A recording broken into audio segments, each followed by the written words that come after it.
قرآن کریم اغم منگا جنت طرف تراکاگی نو خلق داوئی وی دوزخ مجھے قبول ہے ہمراہ یار کے جنت میں جا کے ہجر کے صدمے اٹھائے کون خوبدی مقصد باندې نه پوئیگی خلقی ظاہری دوستان یادئی او دوزخ و جنت دا آخرت یادئی نرورا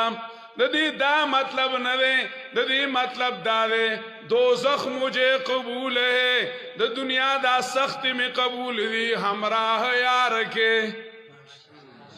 دوزخ مجھے قبول ہے ہمراہ یار کے جنت میں جا کے ہجر کے صدمے اٹھائے کون دا دنیا دا سختی دا دنیا دا تکلیفنا دا لگی او تندی دا میں قبول دی خوچ زمان رب زمانہ رضاوی زما یار زمان رضاوی جنت میں جا کے